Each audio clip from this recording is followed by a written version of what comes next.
Hi, this is Valerie from Valerie's Photo Channel with a tutorial on Lightroom Classic's new masking tools. Several months ago, Lightroom had a major update, the biggest in years, and the Develop panel looks a bit different than it used to. You may be wondering, where are the adjustment tools now? You don't see them in the new usual location.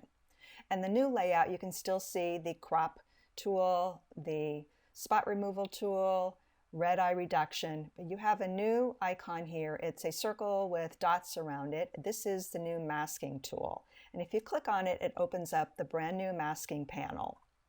You can either leave the panel here docked with on the right, or you can float it anywhere you want. It's up to you. And at this point, you may be wondering, well, what is a mask or masking? It's just different words for any selection or adjustment that affects only part of the image, not the whole image. If you've been using Lightroom Classic a while, you were used to these being referred to as local adjustments. While you do have to get used to the new terminology, I think you'll be super excited about the new features. So if you've made local adjustments on an image in prior version of Lightroom, those adjustments are still there. Just open the mask panel and you'll see them. So in this image, I had made adjustments to this image in an old version of Lightroom Classic, and so I have 3 masks here. So the first mask, I'm going to click on that, and I'm going to click on Show Overlay, and that will help show where exactly the mask is. So you can click this on or off to show or hide. You can also toggle your masks on and off by clicking on this little eyeball icon on the right. And if you click on the red swatch here, it opens up a small panel where you can actually change the color of the overlay. For instance, you can change it to green if you wanted to. I'm going to change it back to red. You can also create your own custom color using the swatches here.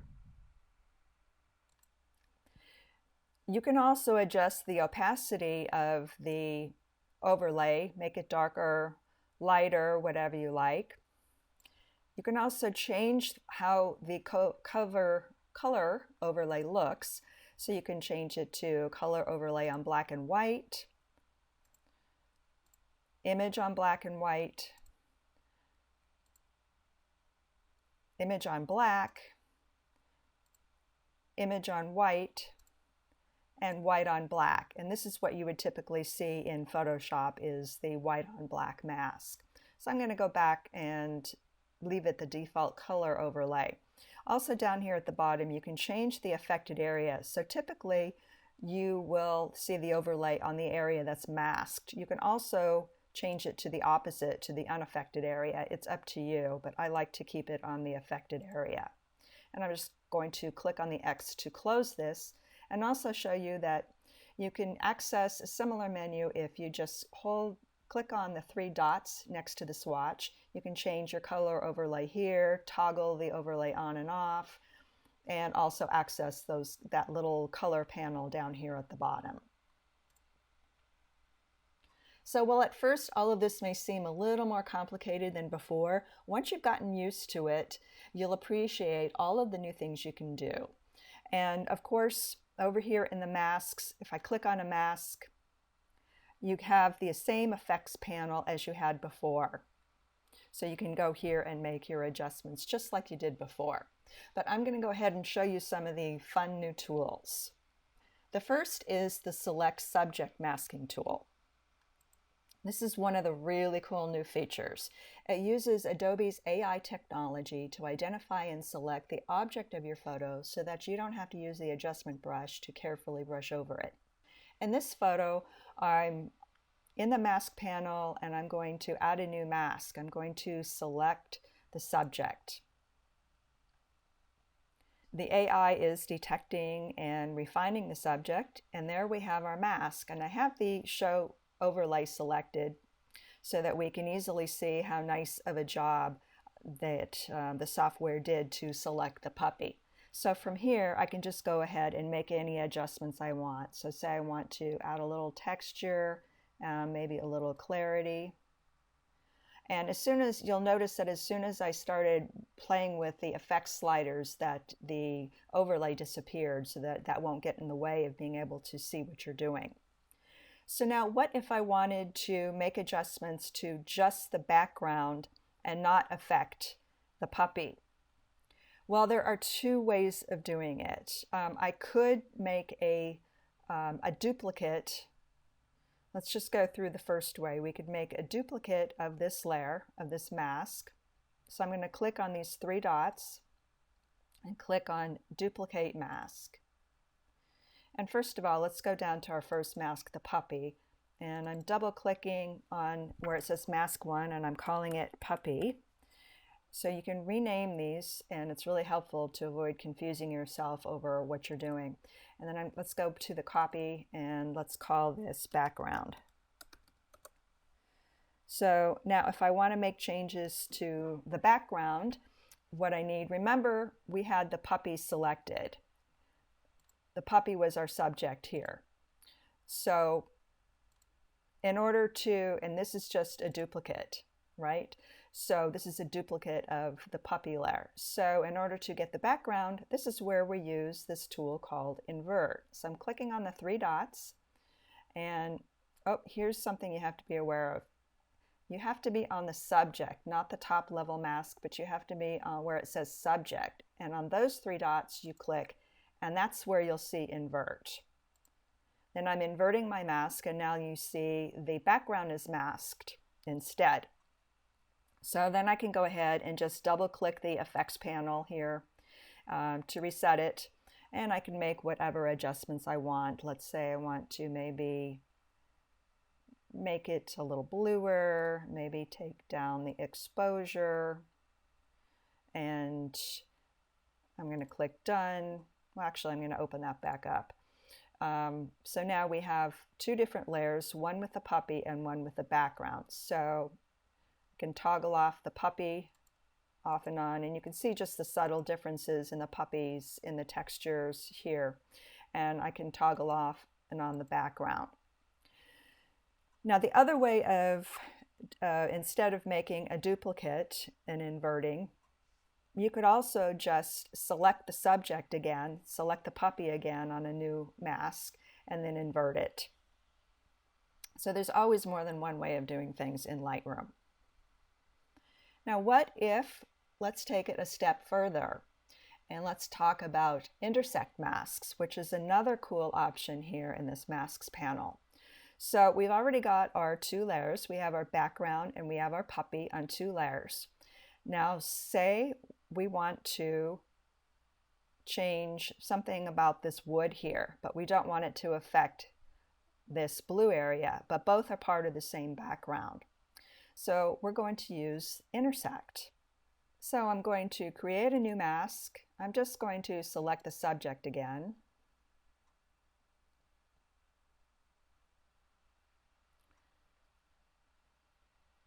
And I'm going to go ahead and let's just rename this. Let's call it Wood. Then I'm going to go ahead and invert it. So we've got our background masked. And now I'm going to use Intersect. And what Intersect does, it's a very powerful option that lets you combine masks. It sounds a little bit intimidating and it can get a little complicated sometimes, but let me walk you through the basics. So what Intersect Masks does is let you combine different masks so that you can narrow down the specific area that you want to adjust. So you can have two different masks, and where they overlap is the only area that's going to get affected. So in this example, I've got the background selected on this new mask layer where we have it called Wood. So now I'm going to click on Intersect this mask with, and I'm going to choose Color Range. And then I'm going to take this dropper and just make a little rectangle here. And what Color Range does is it's going to select similar colors. So when I let go of that dropper, you see that it did a pretty good job of selecting just the wood area. I do see a little bit of red around the ears and of the overlay and a little bit in the background. So we can use this slider here to refine it. So I'm going to drag it to the left, and it did a pretty good job of refining. I still see a tad or a little bit of a halo around here. So I'm going to use another tool here, or I'm going to use the subtract button.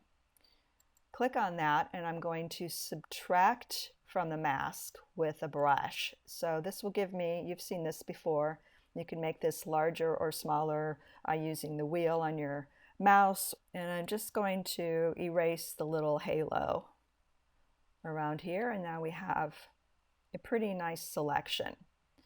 And then let's see, what do we want to do here? We want to maybe add some texture, add some clarity, maybe some contrast. And now we can do that completely separate from the rest of the background. So that's a very, very useful tool. That's the Intersect Masks. Now let's move on to another AI tool that's brand new, and this is Select Sky. So we're going to go back to our mask panel, and just like with Select Subject, we can select the sky, and Lightroom will beautifully mask the sky for us. And it did a wonderful job, and that just took seconds.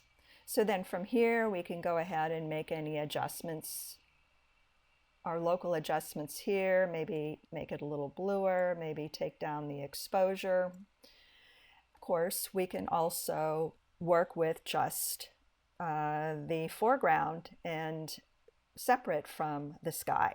So I'm going to create a new mask. I'm going to select the sky again, and then let's invert this mask.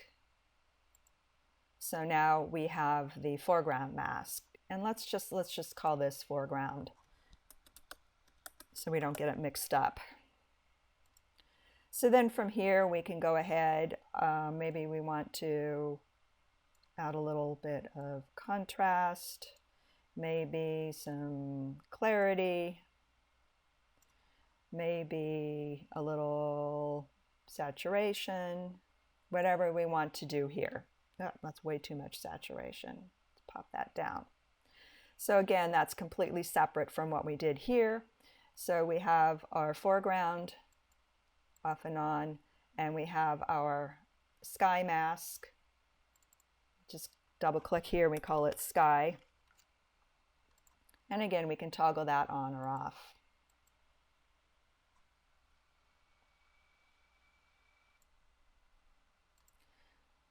Here's another helpful thing you can do with masks, with adding and subtracting from an area. So in this image, I'm just going to create a mask with the brush, and I'm just going to show overlay. I'm going to just sloppily paint on these two cactus leaves. And okay, I did that super sloppy.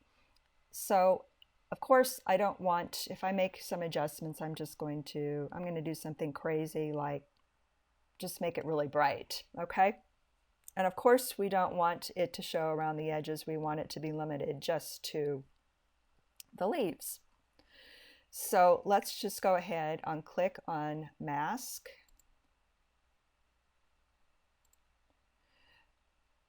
And click on the Subtract. And then let's select sky. We're going to subtract from the mask with the sky. And so the AI is going to eliminate the sky from the mask. And there you have a perfect selection. Now there are also color range and luminance range masks in this new panel, and they are really, really handy as well. These tools let you make selections based on either the color or the luminance, which is the brightness or darkness. So in this image, I want to use the color range to select these plants here, the tips of these plants, because typically I see them being a bit more orange or corally than what I see here. So I'm going to create a new mask, and I'm going to choose color range, then use the dropper here in these yellow tips. And then I can go ahead, you can see that it also selected the beach and some of these leaves here. So I'm going to go ahead and use the refine to refine my selection to just the tips here. And it could use some more refinement, so I'm just going to use the subtract button here and use my brush and just brush out these areas here. And then I'll go down in the effects panel and I'll just adjust the hue slider a little bit to make them a little bit more corally. The Luminance Range Mask is helpful when you have a lot of contrast between lightness and darkness in an image. In this photo of the sea and the rocks, I'd like to select the sky and the water and maybe add some pinkness. And it'd be really kind of a pain to do it just with, say, an adjustment brush. So I'm going to add a new mask and select the Luminance range. I'll use the dropper and I'm just going to draw a little rectangle up in the sky. And it did a pretty good job of masking the sky and the water. But I can use this slider here, this Luminance range slider, to adjust the area that I want covered. And let's see, that looks pretty good. Then I'm going to go ahead and I'm going to make the sky, I'm going to adjust the tint pinker and maybe the temperature bluer. And you see how fast and easy it was? We'll just toggle this off and on to simply adjust the sky and the water without affecting anything else in the photo using the luminosity. So one final tip to wrap up this tutorial. It may seem once in a while that when you're making adjustments, they're being applied to the whole image instead of the masked area like you thought. So make sure that you have the mask selected in the mask panel, and also make sure that you don't accidentally have the basics panel open and you're down here, adjusting with the basics panel by mistake, because that will obviously give you a global adjustment. Make sure that you're just up here in the effects panel. So I hope this tutorial helps you understand the basics of the new masking tools in Lightroom Classic. If there's anything you need further clarification on, let me know in the comments and I can create a new tutorial. Thanks for watching, and don't forget to hit the like button if you found this tutorial helpful, and subscribe to get alerted to my new videos.